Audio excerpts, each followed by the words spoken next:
So I'm originally from South Sudan, which used to be Sudan. When I was born, it used to be one country. In 2011, we got our independence from the North, from the same war that drove me and my family out of there. It's a civil war conflict between the South and the North. The South being Black Christians, and the North being Arab Muslims. But the conflict was really due to government more than the people. Um, I was born in a city called Wau in South Sudan. By the age of 5, we fled because of the war.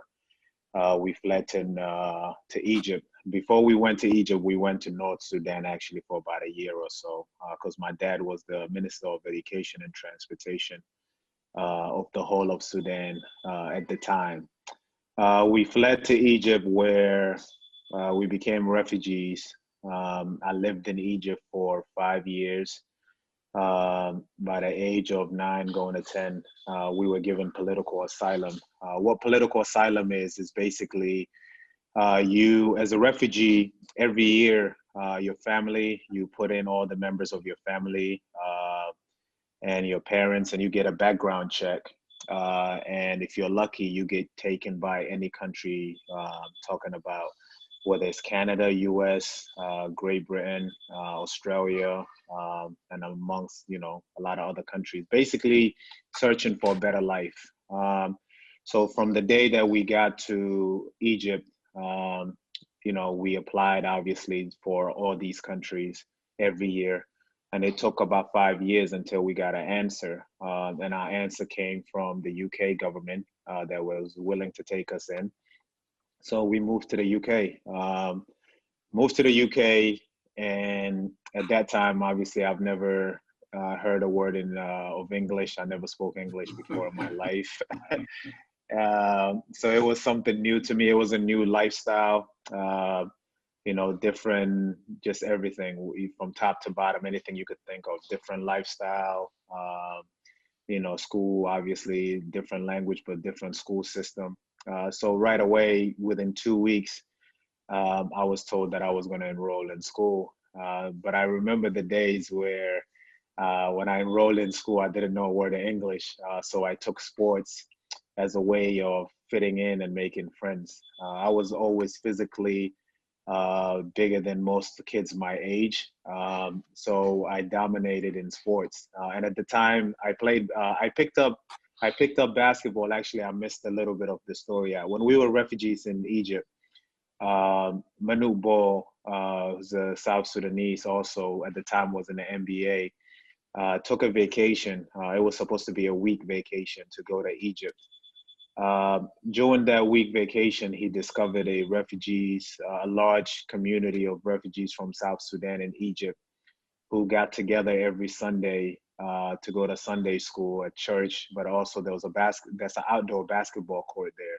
Not in great condition, but there was a bunch of young South Sudanese boys and girls playing basketball. At the time, I was young, so I wasn't really interested much, but my brothers were. So Manute saw my brothers. I happened to have 3 older brothers who were very, very good at basketball. And, Manute saw the talent and he wanted to teach basketball. So he ended up spending a month out of his vacation. And every day, instead of just Sundays, he would train my brothers almost 5, 6 days a week, teaching them the rules. Before Manute got there, they didn't know the rules. They were just running around and throwing the ball. And, you could imagine just athleticism, but no rules, just play basketball from what they know. My older brother took it seriously. He learned everything and started teaching me how to play the game of basketball. Later on, we've obviously moved to the UK. But when I got to the UK, I felt that soccer, football was the way to make friends. Basketball was not very popular in the UK. So I started playing soccer and I was very good at it. So I found a way, not being able to speak English, to be popular and to make friends, basically, so I could fit in. And then one day, we found a club called Brixton. Went to Brixton Topcats to play, and I realized that the way my brother was teaching me was way ahead of kids my age, where when Manute taught my brother, Manute was, for that 1 month, Manute was very, very extreme. And my brother thought that was the only way to teach basketball. So he was, coaching me and some of my friends that are my age, extreme, teaching and coaching in details for almost 5 years. Just doing that repetitively, not knowing that it's going to help me in the long run, but we just kept doing it. Thought that's the only way to play basketball, by just drilling, and just going over the practices. So I played basketball, and everyone was amazed by how good I was at my age. It's a long story, but 2 years later, when I was 14, my sister, who was, part of the group playing with me in Egypt, she was so good that almost every school in the U.S. Wanted her, so they wanted to give her a scholarship. So at the time, my father wouldn't let my sister go alone, so he told me to tag along with her. And that's how I ended up in Blair Academy in New Jersey to really look after my sister. When I got to Jersey at the time, I went to, my high school coach wasn't sure how good I could be coming from the UK. So we had a pickup game, and I went to scrimmage with the guys, and this was the varsity team. And I basically dominated the varsity team. And my high school coach, he was surprised. And right away, he took me to his office, and he sat me down, and he said, you know how good you are.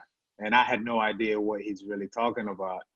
And he said, I'm just gonna tell you this. There's a kid, by the name of LeBron James, who everybody's talking about, who's #1 in the country. Nobody knows about you yet, but I think you're just as good as him. So, fast forward from my freshman year not being known who I was to my, junior year being ranked #2 in the country. And in 4 years, I always tell people this, within 8 years, 4 years from leaving the UK and 8 years of being a refugee in Egypt, I had a choice to go to whatever school I wanted to, or go to the NBA. And that's just 8 years. That's how fast it happened. So then I decided to go to Duke, and within 1 year, so 9 years removed from being a refugee. This is another story. I was signing a contract that's, worth millions of dollars, and I had a lot to learn because that was all new to me at the time. And basically, why Chicago is so close to my heart is because I ended up, playing in Chicago for 10 years. And what people don't realize is out of my whole life, that's the longest place I've ever lived. Everywhere else was, for whatever reasons, was short. I know I'm South Sudanese, and I grew up in the UK because from the age of 10 to 15 or 14, I was there.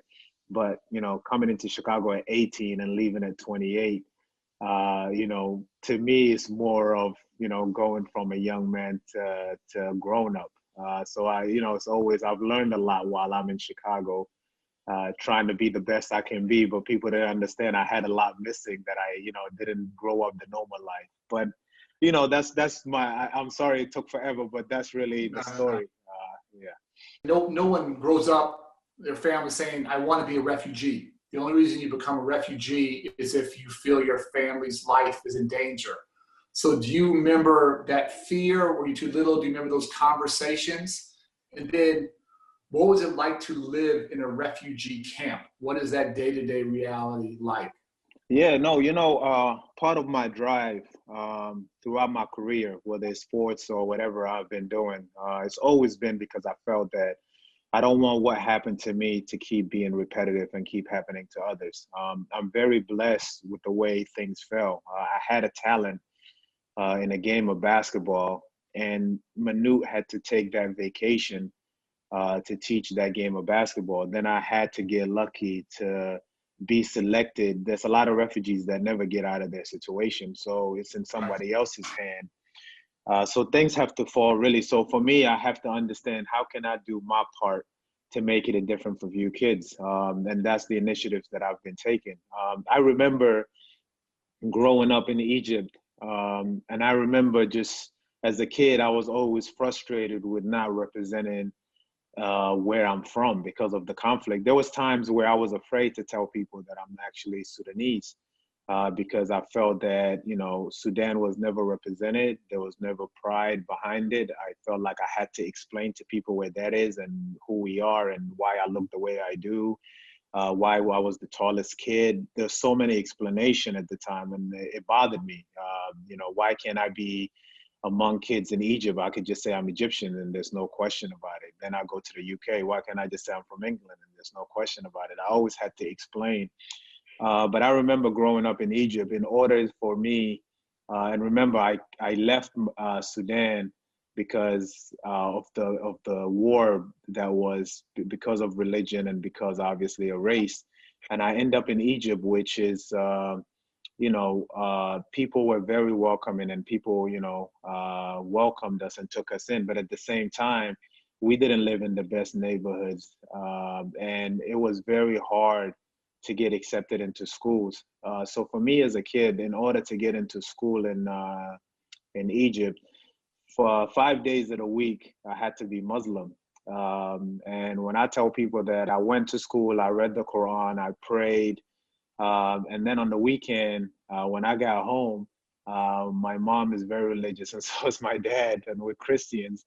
I had to pray, and I had to go to church, and I was an altar boy, and I was in Sunday school. And then comes Monday, and I'm back to reading the Quran, and you know, so I got to be really close to both religions, but I had to do things that, you know, normal kids don't normally do, and that was all just in order to survive and to fit in.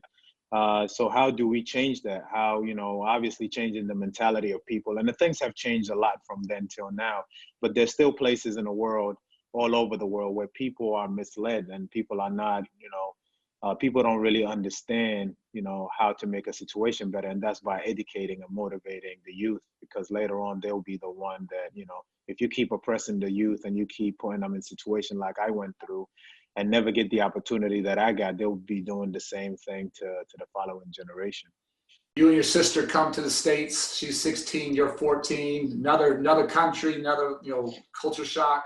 How was that transition? How did you handle that? Did that force you to mature as a very, very, you know, as a young teen? What was that like, that transition from England to the States? It was hard, man. It was really difficult leaving my family for the first time. It was really difficult leaving my mom behind.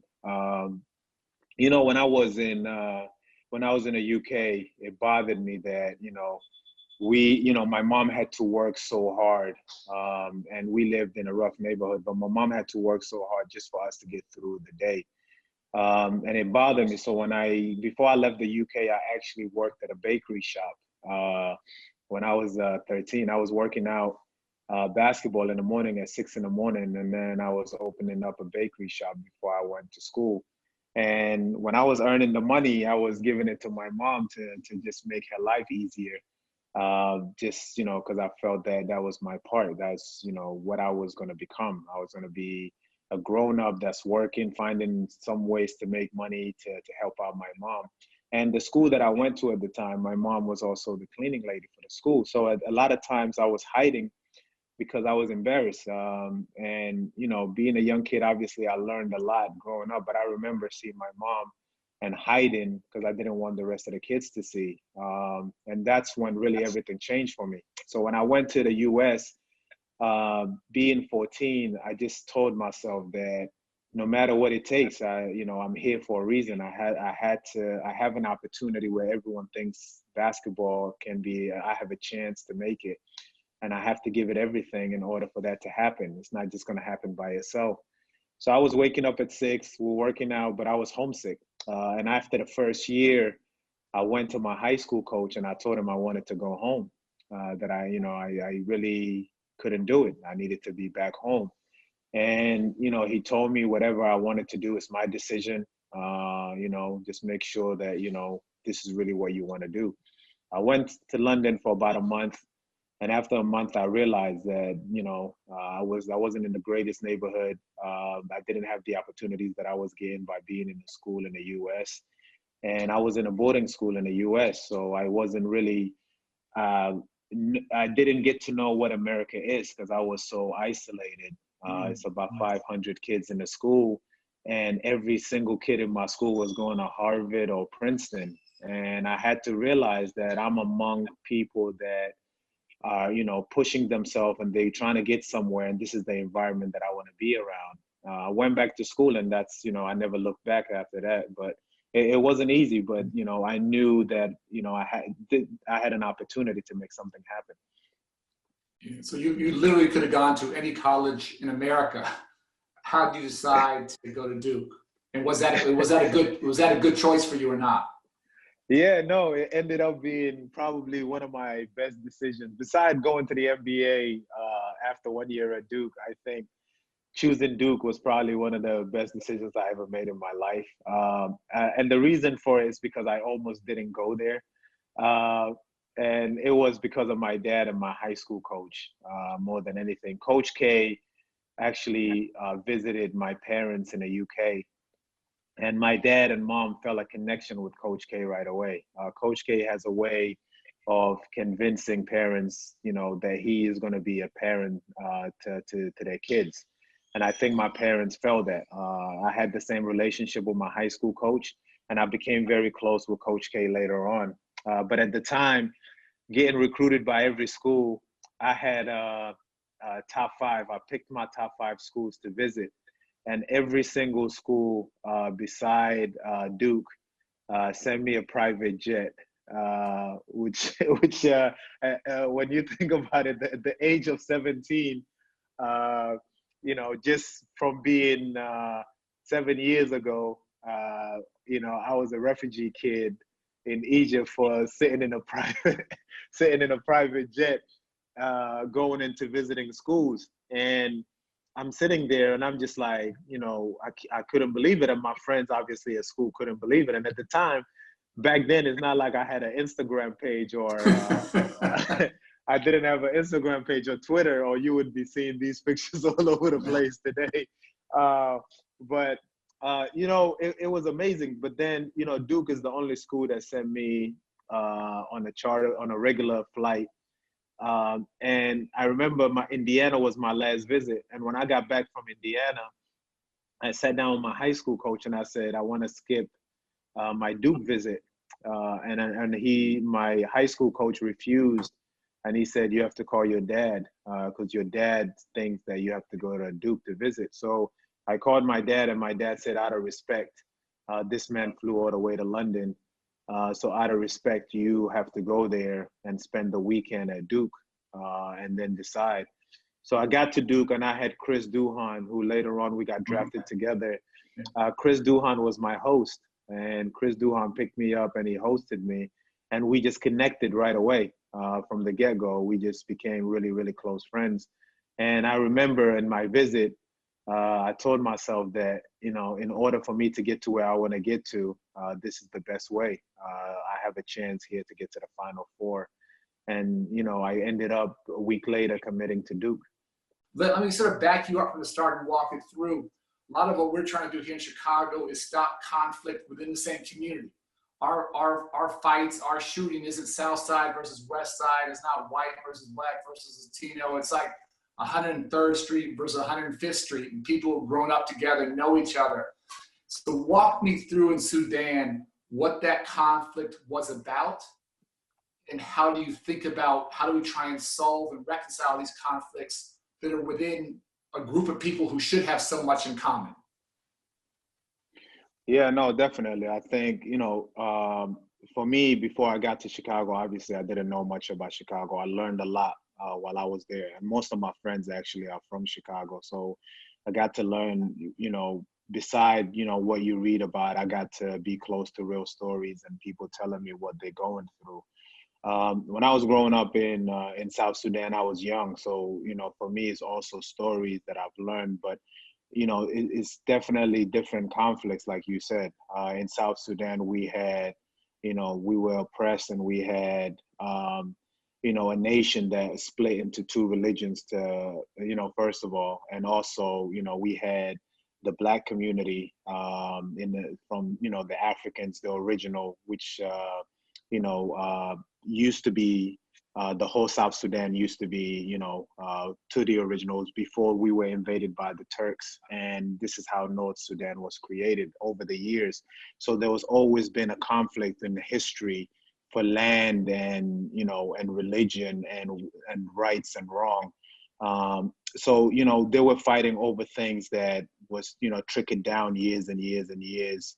And people just, felt that there was no way of getting their rights unless they're, violently or came together to fight, their enemy. So, this was the difference between, and now South Sudan is independent and is exactly because of those rules. But it's really, when you look back, it's because of, the governments against government. It wasn't really, like right now, if I see someone from North Sudan, we are brothers, we are sisters. We've learned how to, I'm fluent in Arabic. We've learned how to share so many languages together. And that's definitely different. But what we've been able to do and what we've been pushing for is educating and also bringing hope. I think that it's a big part that's missing, where what you surround yourself with daily, the information that you're passing to yourself, that becomes who you are. Your actions becomes, obviously your thoughts, but also what you're surrounding yourself around. So what we've been trying to do is encourage to look forward to the future and how you can make things different for somebody else. A lot of times we are dealing with things, whether it's your environment or the way things were in the history that, are affecting you. But the only way to make sure that, our children and, the younger generation take a different path is by standing up ourselves and forcing them that way. We can, repeat what history has led us to do. And I think that's, a problem within a lot of places. But it's definitely encouragement and hope and letting people see the bigger picture. Sometimes and I'm really a big believer of this, sometimes your existence, is to do a certain things in order for someone else to take it. You can't take the torch all the way. Sometimes you have to, pass it along. And I think that's where we fall in, and we have to really, make sure that we're doing our part. So you go from being this kid no one had ever heard of to you and LeBron are number one and number two best players in the country your senior year. Were you guys friends? Were you guys rivals? What was that relationship like with LeBron? No, we're definitely friends. I think, for me, I never understood coming over. I didn't know the ranking system. I didn't know what comes. I honestly didn't know what comes with it.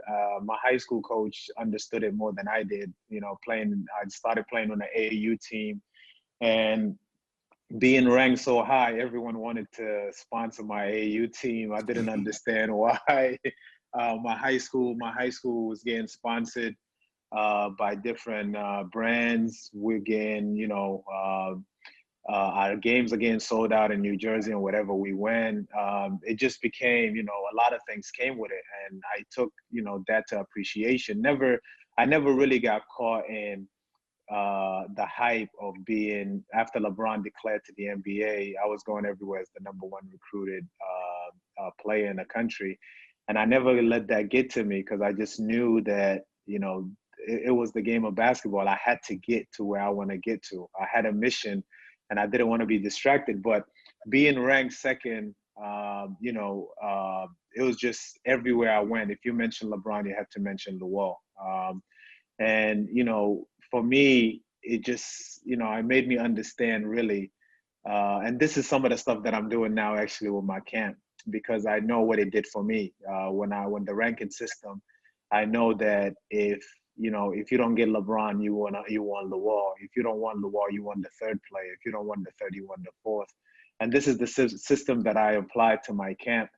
And, just in the U.S. camp alone, in the last 3 years, we do the South Sudanese top 50 kids from all over the place, the top 50 best kids, obviously the refugees from all over the world. And we've had 98% of all those kids get a scholarship, and 76% of them are in Division I. But I just knew that once you rank kids if one kid doesn't get the opportunity, the kid afterward college will take the kid behind them, and that's really, been helpful for me. We got one from Gilbert Henry. Do you think that if D Rose and Jakeem Noah would have stayed together, you guys would have won the championship? No, definitely. I think, like I said earlier to Ernie, I think that it's easy for me to sit back now and just say we could have, we would have. The bottom line is we didn't, for whatever that reason is. I just believe that, that team that we had, we gave everything. We gave everything we could. We came together. We knew that the impact that it would have for the city to win. And when, things went the way they went, I think it was a lesson for us to learn. You hate to be the one that's an example, but it just shows you. It just shows you that everything can be gone. You have to be thankful for the opportunities and the memories. I'm still thankful that I was part of the NBA and a team that had the best record for a number of seasons. A team that inspired a lot of youth and a lot of young people and brought a lot of families together cheering for us and everything. And that's what sports does. But I honestly believe that we were on our way. We just kept getting better every year. There's a question from an anonymous attendee who says, "What keeps you pushing?" What keeps me pushing? Mm-hmm. I think it's a number of things. Obviously, it's one thing is in my DNA. I just don't know any better. I think that from day one, I just knew that nothing was ever handed. Everything you have to work for. So it's something that I've learned from an early age that the more you work, the harder that you work. Consistency matter. The fact that you keep pushing and keep growing, you can make more of an impact on the things that you care about. Either way, if I don't do it, someone else is going to do it. I always believe that. So I've been given an opportunity and a platform where if I relax, I'm okay, but a lot of other people's are not. And the more that I grow, the bigger my impact is. And I'm really driven by, the fact of giving people opportunity because it's the only way that I existed. I was given an opportunity and a chance, and I understood it and I took it. Question from Dr. Tyler. How were North and South Sudan able to resolve their conflict and establish lasting peace, if that's the case? If that's the case, that's a good addition at the end. I think, it's sad to see a country split up, to be honest. I think that, Sudan was the biggest country in Africa before the split up and had a huge potential in terms of, resources in the community and different ethnic groups. And I think, the history, we couldn't shake off the government that's no longer in power now in North Sudan. That our people were fighting against. And because of that, the only way to solve the issue at the time was to split into two countries. Now, I always tell people I'm South Sudanese and I'm proud to be South Sudanese. And it's my job and, my commitment to make it a better place, do everything I can. But, there is still a lot of issues and a lot of problems that we overcome. But at least we have an opportunity to, to try to overcome those. Small connection we have, small basketball world, is my assistant coach in college was Tom Thibodeau. And Tom Thibodeau's, he's a tough coach, and he's tough on a lot of folks. And that's why I'm so honored to be interviewing you today. Is the entire time he coached you, he was always talking about you. Like, he just loves you to death. And he's a tough critic. Like, no one works harder, no one's more humble, no one's a better teammate, no one makes a team better. I think he probably played you way too many minutes. I apologize for that. But just the respect you have. But talk to me about the NBA, maybe sort of what's your greatest highlight from the NBA, and maybe what's a failure experience that you had, and what did you learn from that failure, from that struggle? Yeah, no, definitely. I think just to talk a little bit about before Tom Thibodeau came, when I got to Chicago, being so young, I've never, in my life, I've never really had criticism. I've always ignored it. People just couldn't reach me. I was always locked in. And when I got to Chicago, I felt that I was coming into a situation where the history is so rich and you're coming in where they've had the best player in the world ever, and they've had 6 titles. I was coming into the situation where if you don't win, you don't belong here. That's basically the Chicago attitude, and the only way was I had to convince people in Chicago that I wasn't just going to be a guy that just wanted to be in the NBA and be satisfied with, putting the ball in a hoop and that's it. I really wanted to be more, and it kind of shaped me as a young man because I always wanted to show Chicago that I can do more. It was, when I got in the court, I played so hard, and then I went from, a lot of people don't know this, but I used to go from the United Center straight to the gym to work out more in order just so, I could rest the next day. I just extended my game. So when I played 40 minutes, I went straight from, United Center straight to the Berto Center, and I got some shots up and I was lifting. And the next day I took it easy because I knew I was about to play 40 minutes again the next day. So I really wanted to show Chicago that, and it shaped me in terms of, what do I need to do constantly? How can I be consistent in whatever I do? Because the fans would just, they wanted more. They wanted more. The baby Bulls wasn't enough. Going to the playoffs wasn't enough. And then, when we got Derek, I knew right away when we got Derek that it's either you elevate your game, or this is going to be something, a talent that just comes and goes, especially when Derek, before Derek came into the NBA, I was watching Derek in high school. I was going to his high school games. And this is what I try to tell people, I'm older than Derek and I'm older than Joe. Me and Joe are closer, but I've been in the NBA for so long that, we're all in the same bracket when you talk about the Bulls. But people, a lot of people know I was there with Kirk Hinrich, Ben Gordon, Andres Nozioni way before, and we had our battle before we got Derek. And because of the glory years where we were, having the best record in the NBA with Tom Thibodeau, this is, people go back to those days. But right away, I knew that Derek was special. And I remember being part of when we drafted Derek, I kept calling in saying, we have to get Derek. We're not getting anyone else. Because there was a debate on who should we take. Yeah. And I remember I kept saying, no, we need a point guard. This is the guy. This is the guy. And when Derek won the MVP, I knew that year that I had to elevate my game to be an all-star because it was, the city recognized the talent and we were on our way. Unfortunately, the injury, but I really believe that, if you look at, Michael Jordan era, they had to come so close before they could actually get there. And the year before, for us to get so close, just knew that it's an experience that we're going to overcome.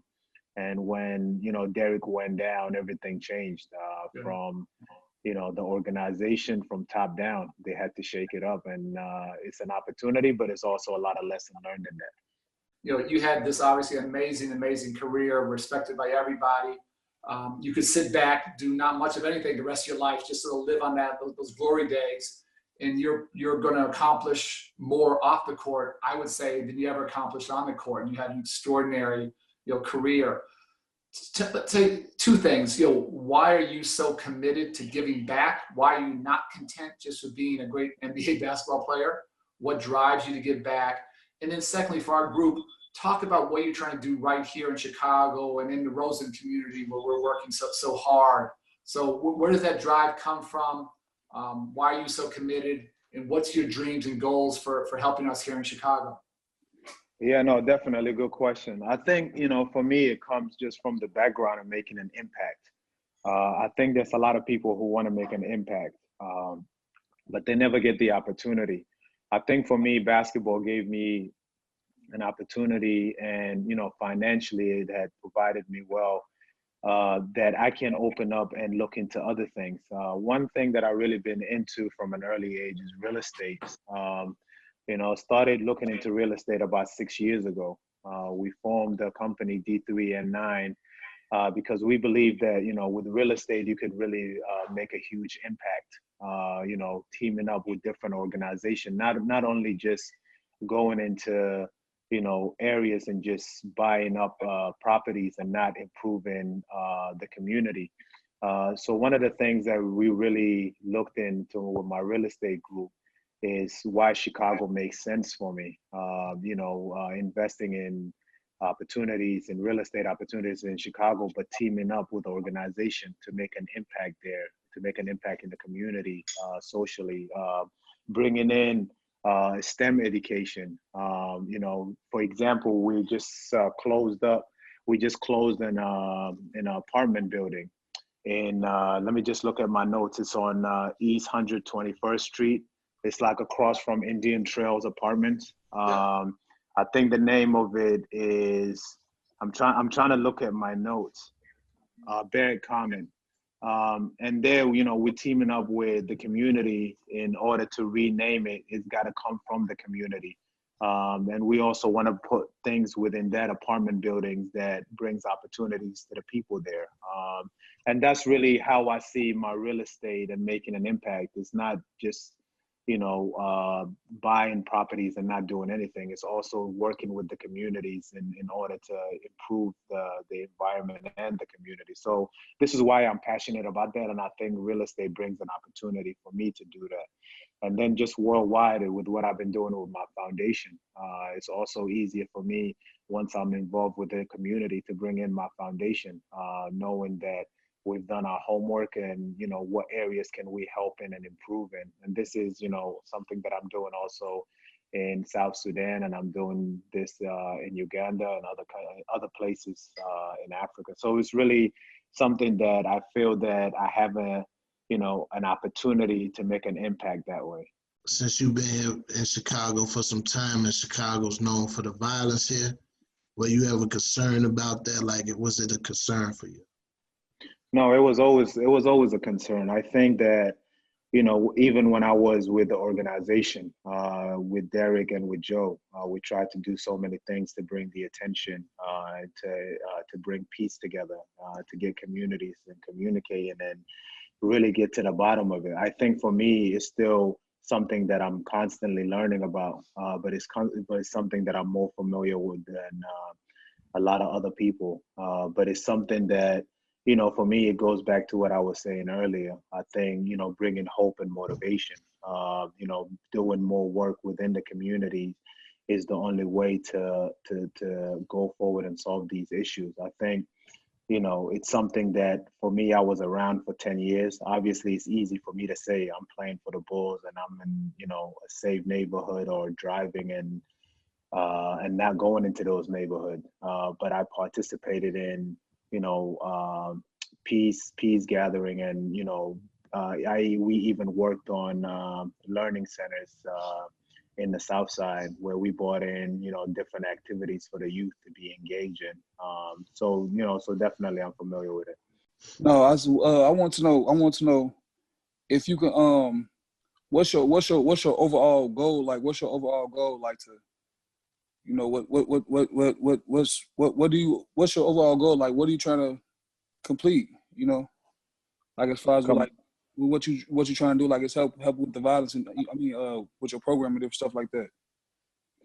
Yeah, no, definitely. I think, for me, I could never say, I'm not one of those, I can't come in and say I'm going to end this and do this and do that. I think what I want to bring is bring initiatives, bring different, whether it's, improve a STEM education system or bring, a certain group of people together community-wise. It's really steps that you got to take. I think, we falsely always say that I'm going to come in and I'm going to end this or I'm going to do that. That's not realistic. It's not realistic for me to say. I think for me, it's more of how can I make an impact? How can I do something small that eventually makes something, become bigger or makes a different impact?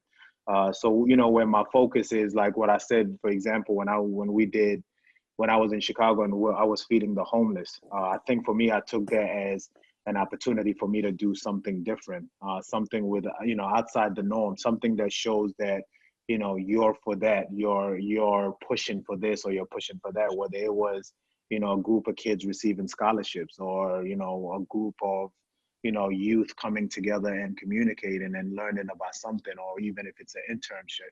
I think there's different ways to make impact instead of just saying, I'm going to change this and I'm going to change that. I could never say, I'm just going to change something that, you know, it's as big as that, but I can make steps towards a change.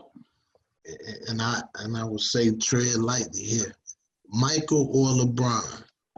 You know, it's this question, man. It's I'm gonna tell you. Obviously, for me, it's Michael. But I'm gonna tell you two different, like, completely my opinion of why.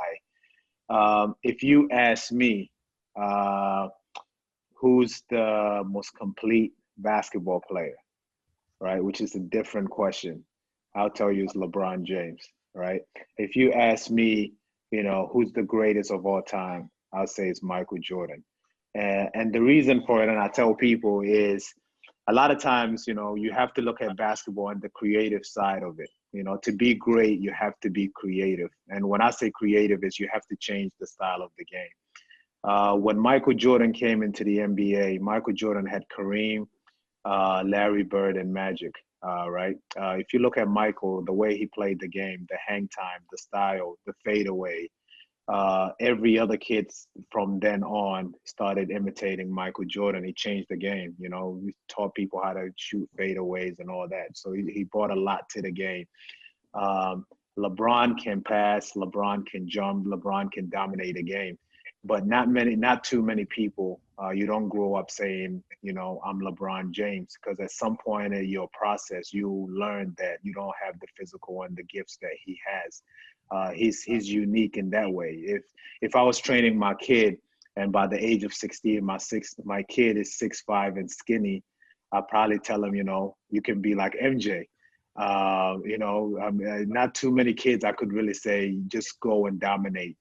LeBron just goes out there and dominates games. Michael Jordan changed the game. And for me, when you win 6 championships and you change the style of the game, the way you did, the impact you brought, the world views, LeBron, you know, brought in a lot of views around the world, but Michael Jordan was the first to make kids in Africa and kids in Europe and kids in Asia, all over the world, want to be like MJ. And for me, that's why he's the greatest of all time. Question from Kelly. What similarities do you see between the violence in the Sudan when you were growing up and the violence between Chicago street organizations? And how can Chicago learn from the lessons of Sudan? Yeah, I mean, I've been around, for me, being, you know, at a young age, I was around violent. And I think, you know, a lot of times what happens is it became my world because it's what you know. I think, you know, what your surrounding is, at times you find yourself in the middle of it. And I think the similarities are there's a lot of youth, there's a lot of young men that, you know, are sometimes going in the wrong direction from an early age, not knowing exactly or not being given an option of choosing. And, you know, that's where I see a lot of similarities. I think it's a lot of anger and frustration towards one another that can be resolved by more effort that, you know, being put in by others that are capable of doing so. And this is where I say, you know, our part is huge. What we went through or what we're dealing with, our part is huge in how we pass down, you know, what we understand and what we know in order for a change to happen, even if it's a small change. It's giving an opportunity and providing a different outlet for those that, you know, need it.